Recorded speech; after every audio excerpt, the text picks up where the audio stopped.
Update. Am I the a-hole for abruptly cutting my ex-fiancé out of my life? Original post.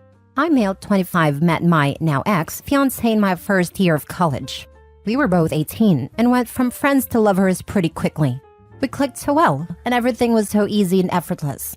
We had a really good relationship. It's the kind of relationship that everyone wishes they were in. The kind of relationship that people idolized and said, if those two broke up, then love doesn't exist. You get the picture. For the purpose of this post, let's call my ex Ashley. Ashley was everything I was looking for in a woman. Funny, smart, attractive, down-to-earth, and family-oriented. She wanted to build a life together. Our families got close over the course of our relationship. It was like we were already one big family before even getting married.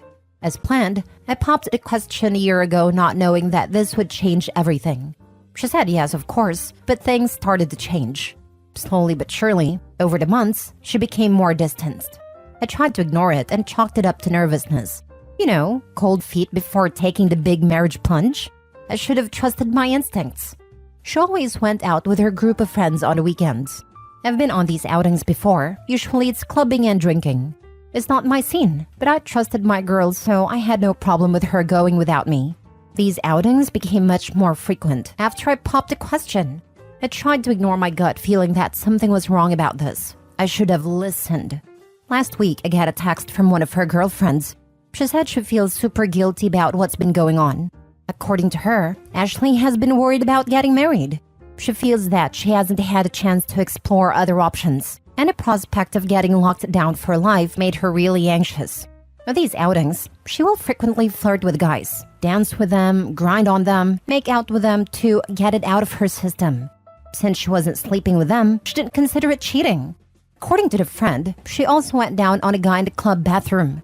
She sent me pictures and videos from some of those escapades. My heart sank. I felt like I died that day. I thanked the friend for telling me and told her to keep it between us.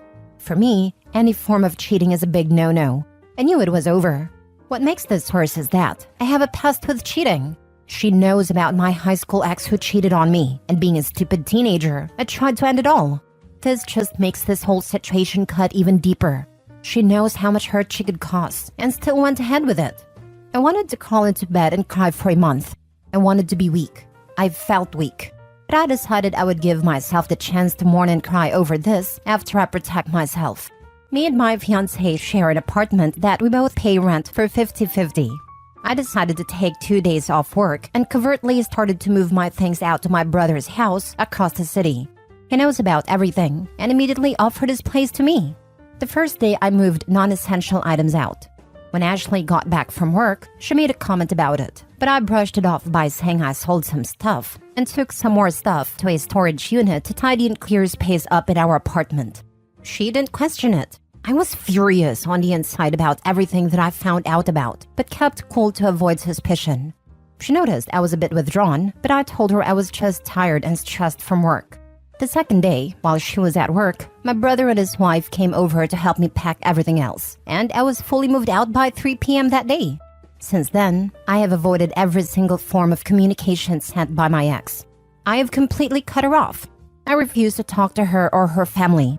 I don't even want to confront her about what happened. She came home that day and saw everything was gone. She texted all my friends and family who in turn texted me, but I only responded to my parents, who are fully behind me in my decision. Her family and friends are blowing up my phone and saying that I'm an a-hole for leaving without a word. They've even been blasting me on social media. I don't really care. She knows what she did. To me, she is dead. She doesn't exist. Because of all this backlash, my brother and his wife are now also questioning if it was right of me to completely ignore everyone. This has caused me to doubt myself a bit, so here I am. Am I the a-hole? Now for the top comments before reading the updates. Not the a-hole. She knows what she did. You might want to tell everyone so they get off your back. I wouldn't go into details. She cheated. She's not telling anyone. OP doesn't want to be harassed. Please give space. OP is trying to just ghost her. That was really stupid, even if he's trying to be non-confrontational. He should have dumped her, requested she stick to the truth when discussing with mutual friends as he has evidence, but obviously she can be vague. If he completely turtles and disappears, she will try to write a narrative where OP is the villain and will have time to spread her version. OP deserves his engagement ring back and his share of the deposit on the apartment. Not the a-hole. Fiancé going down on random dudes in bathrooms? Nah, dump and block is the only thing to do. I also vote to send her parents the evidence of her cheating and to just tell others she cheated. No, WTF. The parents and siblings didn't do anything wrong, and it's pretty messed up to subject them to seeing an image or video of their child they may never wish to have seen. Verbally letting them know that their child had been unfaithful is fine. There's zero need to post the proof to everyone. Pretty messed up thing to do, and her actions did not justify that. Send her one message. Tell your family to back off and leave me alone. You know what you did. And unless you want me to send them all proof of what a lying, cheating POS you are, you will tell them to back off. Then block her. Why warn? Just do it and grab popcorn. Mini update. An overwhelming amount of people have convinced me to reach out to her parents and give them an explanation to clear my name. I will update when I get a chance tomorrow. Thank you for the responses. Now for the full update. After an overwhelming amount of people screamed at me in the comments to speak out, I decided to break my silence. I didn't want to make this whole thing public. Despite what she did, some part of me still cares for her. I was with her for 6 years. You can't just throw that away overnight. I came to the conclusion that the right thing to do was to talk to her parents. Only her family needed to know. Everyone else can have whatever opinion they want of me. I don't care. The people who truly know me and are close to me are the only ones I care about. I sent a detailed message of what happened to my closest friends and family. All of them, of course, believed me right away. No pictures needed. I didn't feel like it was necessary or appropriate to spread those pictures of her, so I didn't. Now that the people I cared about were sorted, I moved on to her parents. I messaged her mom, who, by the way, I had gotten so close to I considered her the second mom, and she considered me a son. She was very upset with me, but agreed to meet up. I felt like this needed to be an in-person conversation, rather than Inuka drop in an email with everyone they know CC'd. I met her mom and her dad at a diner we used to frequent for breakfast. I know, so cliché. It was quite emotional. They were understandably upset. They didn't do anything wrong, and I cut them out of my life like nothing happened. I understood why they were upset, so when they were confronting me, I was very quiet, just listening, letting them get it all out. I admit I was tearing up with them. That is, until they accused me of some things. It's been a whole week since all of this went down. In that week, a lot happened.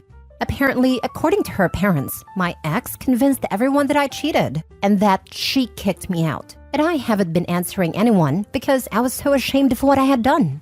Lol, I literally laughed out loud. I responded by saying that I am sorry and I wished them a happy life and walked out. I was so freaking upset. I couldn't even have imagined of being accused of this. What a freaking joke. I can't believe her parents would believe her and throw me under the bus so fast. I walked out because I'm pretty sure I would have said some things I'd regret to her parents. I didn't want to do this, but she left me no choice. I activated a nuclear option. I went home, made an email titled "For Your Reading Pleasure," and attached every picture her friend sent me, including screenshots of the chat with her friend where she expressed how guilty she felt about the cheating. I also attached the videos of her grinding and making out with other guys. I included a long explanation detailing everything that has happened since D-Day. I ended the email by saying that I do not wish to be contacted and that I expect my ring back at some point. I attached her, her parents, any friend I could think of, any coworker that I just so happened to know as well. Screw it. So that's where I'm at now. I may be the a-hole for sending that email, but she really tested my freaking limits when I found out what she was telling people. I have zero regrets. Currently crashing at my brother's place on a pull-out couch is helping me get through this, as much as one can guess. Who knows what kind of fallout that email will create. Either way, I'm gonna sit back and enjoy it with popcorn, whilst sobbing. That is why people on Reddit insist you tell people immediately, because usually when a cheater, after a long relationship involving family and common friends, they realize the future consequences. So it's easy to decide and manipulate people around her so she can move on easier when no one knows why you did what you did. Yeah, I was the one of the comments who said he needed to tell the family at least about what happened. If the ex is capable of cheating behind his back, she's capable of doing this. Though I suggest putting screenshots of the messages and snippets before the act. I'm not surprised her parents chose the ex. I mean, that's their daughter. Regardless who came first, there's a chance they'll pick her side. Now, this is kind of confusing because OP said everyone were calling him an a-hole for just moving out all of a sudden, and now the ex is saying she kicked him out? My reading comprehension skills may be off, but I'm just confused why they'd be calling him an a-hole for moving out without a word, if they knew that she kicked him out. Unless she told them much later on, which should have raised suspicions. I'm thinking they're mad at him for moving out because they think he gave up and didn't apologize according to them. Wholeheartedly, I feel that you did the right thing with this. Pulling nonsense like this is never okay, and trying to throw you under the bus should always come with consequences. My heart goes out to you, OP. She is their daughter after all, and they did try to contact you. I recognize why they reached out and why they believe their daughter. Still, OP and even his brother and wife were getting harassed by people he chose to cut out. OP seemed to not want to stir the pot and chose to just leave the situation because he didn't want anything to do with it anymore. But his ex throwing him under the bus, lying and ruining his reputation, leading to him getting harassed for an extended period of time by multiple people, even to the point where his family is getting harassed, isn't okay. Last story. Am I the a-hole for refusing to help with my child? Years ago, when I was a freshman in college, I got my then-girlfriend pregnant accidentally. Typically, we used a combination of the pill and rubbers, but that night we decided to go without, and unfortunately, her hormonal birth control failed. She didn't realize she was pregnant until it was too late for Plan B. I assumed there would be a termination as we had discussed the possibility of exactly this scenario before in our relationship, and both agreed at a time it would be what we wanted. Unfortunately, when push came to shove, she decided to go back on that and press forward with a pregnancy. I was not on board and let her know that. Later, testing showed that the child would be disabled. At that point, I told her very frankly yet again that I absolutely did not want this burden. I reminded her that we had agreed on a termination even had the child had been healthy, and I said, in no uncertain terms, that if she decided to press forward with us unilaterally, I would live up to my bare minimum legal obligations and do no more than that. I advised her that being an effectively single mother to a heavily disabled child, requiring lifelong care, would be far more difficult than she seemed to realize, and that no version of reality would this ever lead to the two of us building the happy family I think she was imagining. She disregarded that entirely and brought the baby to term. I saw him exactly once. In the end, her parents legally adopted the child. My rights and obligations were terminated at the time. I lost touch with her, but went on to graduate and have the life I wanted now. I recently heard from her for the first time since the adoption, after she found me on Facebook. Since then, she hasn't done as well for herself. Unfortunately, both of her parents have passed. Her father died of COVID a few years back, and sadly, her mother passed in a car accident a few weeks ago. She's now responsible for her son/adoptive brother, and doesn't have the resources to handle him. Apparently, the care for her son was extremely costly even with insurance, and they weren't able to leave much. He's completely incapable of any degree of independence. He's profoundly mentally disabled and can't even feed himself or use a toilet. I told her that I would not be getting involved under any circumstances, advised her to look into any government assistance or charity that her parents may have overlooked, and to see if having him put in some kind of facility would be feasible. I was very firm about her not contacting me again, and I blocked her. My wife agrees with me wholeheartedly about not burdening ourselves with this, but she suggested we might have an ethical obligation to send some money to help with the situation.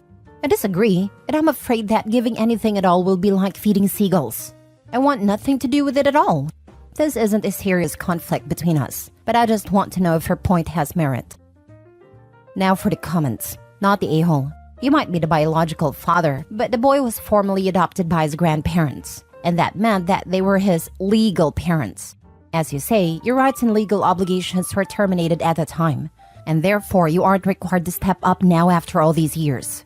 Maybe offer to help find appropriate care for the boy. It sounds like his physical needs are greater than what his mother/sister can handle alone, never mind the financial headaches. But you aren't under any obligation to help out. I have a feeling that if you gave money, she would keep coming back for more. It's sad, but your ex was aware of your position and what the child's future was likely to be, and she still chose to keep the baby.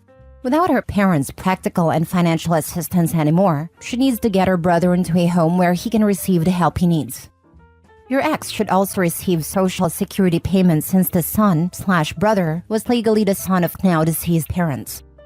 Yes, The kid should get survivor benefits for both of his parents along with disability payments via Social Security, assuming they are in the US. If not, I know most other countries have similar programs for the disabled.